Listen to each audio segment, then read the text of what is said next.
I gave you my heart.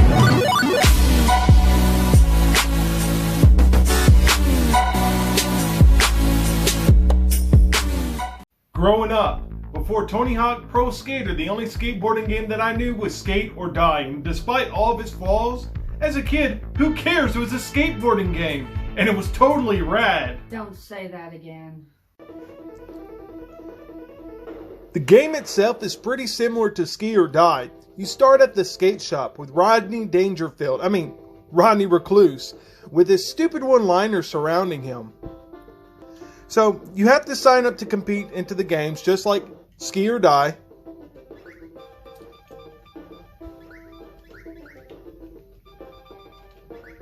Yeah, I think this is a pretty fitting name.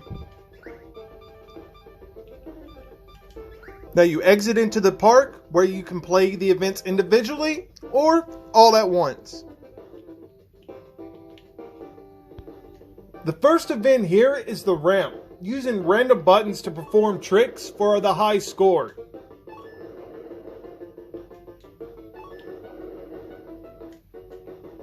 And after about 10 passes, it's on to the unforgiving high jump. This still confuses me to this day. It starts slow, and then I hold the left when I'm going left, and I hold the right when I'm going right, but it's not doing much. Do I tap it? I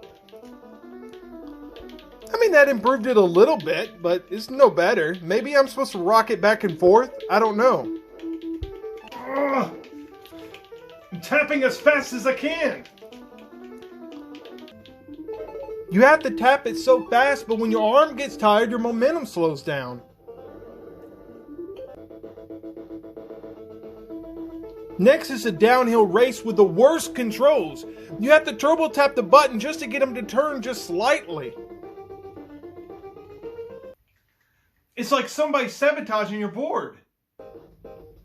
On the skate park screen, you can move with ease, but once you're in the race, it's like someone superglued your bearings and over-tightened your trucks. Come on. How can this turn into a button masher? It's ridiculous. Come on, you're almost there. Balls! Now you race against Lester, getting points by breaking stuff and knocking him off his board. Being first helps, but the one who has the most points actually wins at the end of the game, which isn't bad because with these obstacles and crappy controls, at least you stand a chance at actually winning the game.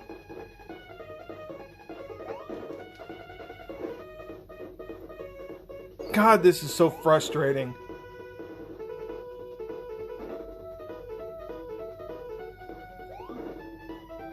You only can punch from one side of you, so it's hard to hit him unless he's on the right side. Thank God that's over. Next, we have jousting. And in jousting, you basically have to knock your opponent off his board before the timer runs out and he has a chance to attack you. The first 1 to 5 wins.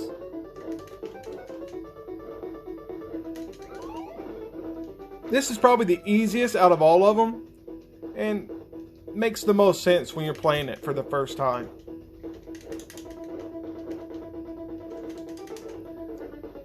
Come on, Lester, you jerk.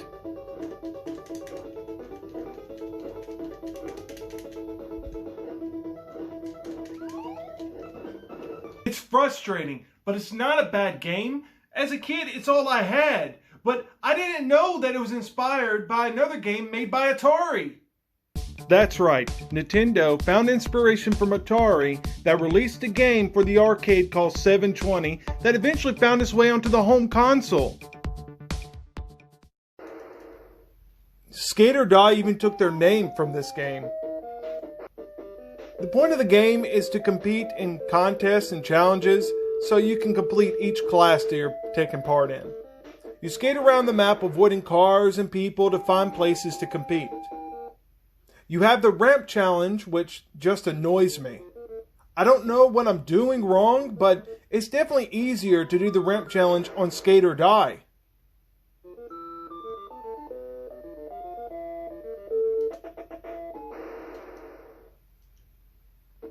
You have the slalom, basically a downhill race, but with flags to cross.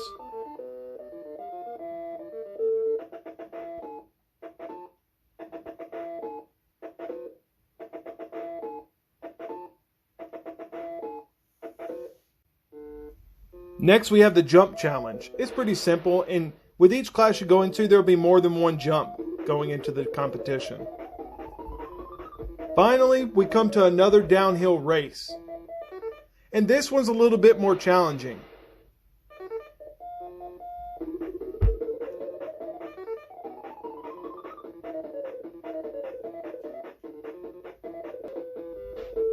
You can buy upgrades or the money you collect from completing these challenges. Once you're done, you start class 2. But when you start, you can't enter any competition without a ticket. You get tickets by performing tricks to reach a score that unlocks it. But you're only given limited time to get to one contest to the other. Once the timer stops, you're given a warning before a death plague starts chasing you, making collecting points even more difficult.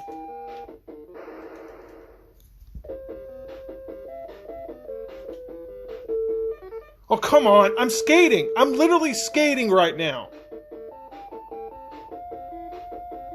Balls! Balls!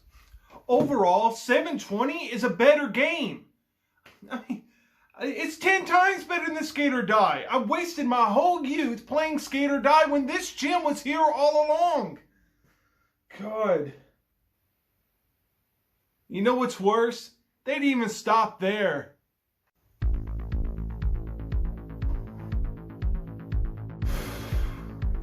That's right. They made a sequel.